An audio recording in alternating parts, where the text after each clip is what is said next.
In one of our recent safety committee meetings, we identified a problem with homeowners and our work zones and how to properly safeguard the public from the hazards that we're creating. It's not just essential to protect our co-workers from the hazards, but also we're required to protect the public.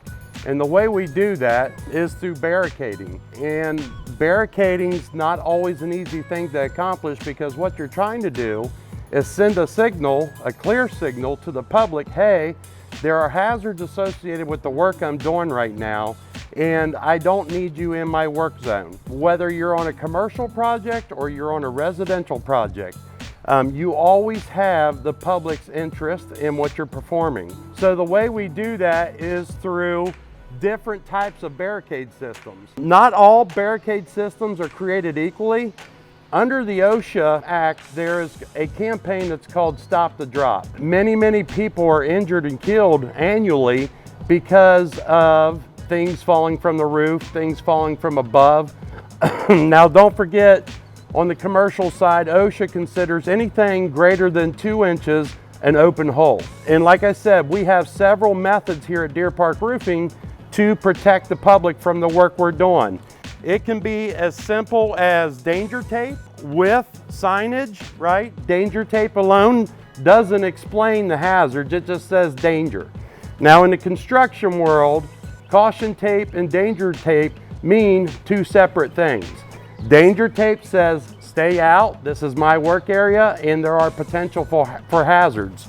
OSHA requires you to have signage explaining what the hazards are to the public. And this is the best way to protect our work zones. And like I said, this is a simple setup with danger tape.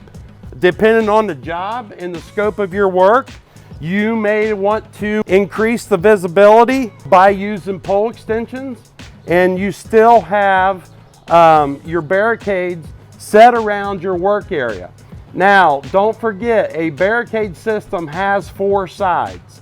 So you have to make sure that you have all 4 sides taped off, blocked off, with signage hanging. If you're on a commercial maintenance project at Big Lots and we're performing our repairs during hours, pedestrians are walking in and out of the doors, we have to protect everybody below us.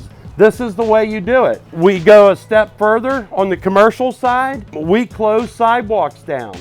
And a lot of times, this is what's required to effectively close a sidewalk. A little more goes into it, into the JHA. However, this is doing our best to protect people from the hazards that we are creating above them. You might be in some situations where the client requires you to tether everything. It's a messer job, it's a turner job. If we're working on the roof's edge, not only are we required to have a barricade system at the bottom, usually they require a spotter, and they say, hey, all of your equipment has to be tethered. Your tools, your hard hat, and that's all that this is a tether.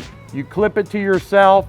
If your hard hat gets blown off, there's no way it's going to hit the bottom. There's no way that this is going to fall and become a risk to people below us. Same with a ballast swap. If we're moving rock and there's the potential that anything can go over the edge of that roof, we have to protect what's going on below us. Like I said, this applies for residential work too. How often do you have shingles sliding off the roof, debris falling, nails falling? The last thing we want is the public to be injured by something we are performing. This is the proper way. It was a great hazard that was brought to our attention. So moving forward, there'll be danger tape available for every truck. If you need something a little more than danger tape, we have that. So we have all the options at Deer Park Roofing to protect the people below our work zone.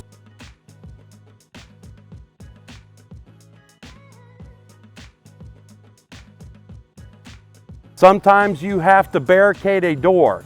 You have to put danger tape on the door in the form of an X with a sign that says, hey, do not use this entrance. That does come up. All of that should be identified in a JHA before the job even starts. But I want you guys to know that you have this available to you.